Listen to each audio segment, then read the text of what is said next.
Welcome to my channel அன்பு talkies. இன்றைக்கி இந்த வீடியோவில் பார்த்தீங்கன்னா பிரெட் வச்சு செய்கிற ஒரு ஸ்வீட்டு ஈவினிங் ஸ்நாக்ஸாக செய்கிறது தான். ரொம்ப ரொம்ப ஈஸியான ஸ்நாக்ஸு. இதை கண்டிப்பாக எல்லோரும் செஞ்சு பார்க்கலாம். இதுக்கு தேவையான ஒரு பாக்கெட் ப்ரெட்டை எடுத்துகிட்டு ஓரங்களை நான் கட் பண்ணி வச்சுக்கிட்டேன். ஓரங்களை கட் பண்ணால் கொஞ்சம் நல்லா அழகாக இருக்குங்கிறதுனால அந்த மாதிரி கட் பண்ணி நடுவில் கிராஸாக ஒரு கட் பண்ணும்பொழுது ட்ரையாங்கிள் ஷேப் கிடைக்கும். இந்த மாதிரி நமக்கு ஒரு ரவுண்ட் ஷேப்லேயும் நம்ம கட் பண்ணிக்கலாம், இந்த ட்ரையாங்கிள் ஷேப்லேயும் கட் பண்ணிக்கலாம். அது நம்மளுடைய விருப்பம்தான். இந்த மாதிரி ஷேப்ஸ்களை நம்ம கட் பண்ணி ரெடி பண்ணி வச்சதுக்கப்புறம் இதுக்கு தேவையான பொரிக்க தேவையான ஆயில் ரெடி பண்ணிக்கலாம். ஆயில் பார்த்திங்கன்னா எந்த ஒரு ஸ்மெல்லும் இல்லாத ஒரு ஆயிலாக குக்கிங் ஆயிலாக இருக்கணும். அப்படி இல்லைன்னா நெய் எடுத்துக்கலாம். அந்த மாதிரி ஆயில் எடுத்துக்கிட்டு நம்ம வானலில் வச்சு சூடு பண்ணும்பொழுது மிதமான சூட்டில் தான் இருக்கணும். பொரிக்கும் பொழுது நட்ஸ் பாதாம் பிஸ்தா ரெண்டையும் நம்ம எடுத்து நுணுக்கி வச்சுக்கலாம்.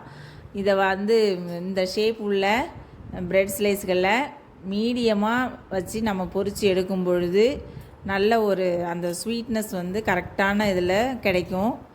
அந்த ப்ரெட்டுக்கு பால் ஊற்றி செய்யணும் இந்த ஸ்வீட்டு. இந்த பால் 1/2 லிட்டர் தேவையான அளவு, இந்த ஒரு பாக்கெட்டுக்கு தேவையான அளவு போதும்.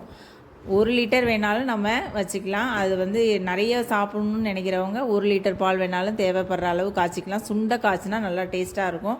சுகர் ஆட் பண்ணிக்கலாம் தேவையான அளவு. ஒரு 1.5 ஸ்பூன் அளவு கார்ன்ஃப்ளவர் கலந்து தண்ணியில் கரைச்சி அதை ஆட் பண்ணிக்கலாம். ஒரு சிட்டிகை அளவு குங்குமப்பூ கலந்துக்கிட்டேன்.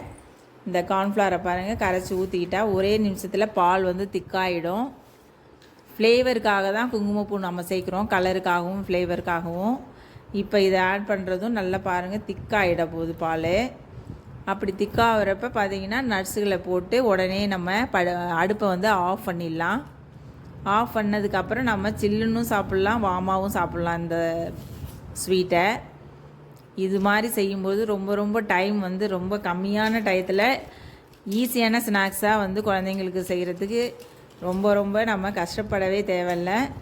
இது எல்லாருக்கும் பிடிச்சிருக்கும். கண்டிப்பாக இதை மாதிரி நீங்களும் செஞ்சு பாருங்கள். இந்த ப்ரெட்டில் பாலை ஊற்றும் பொழுது ரொம்ப ஒரு டேஸ்டான ஸ்நாக்ஸ் ரெடி. இதையும் நீங்கள் செஞ்சு பார்த்துட்டு ட்ரை பண்ணி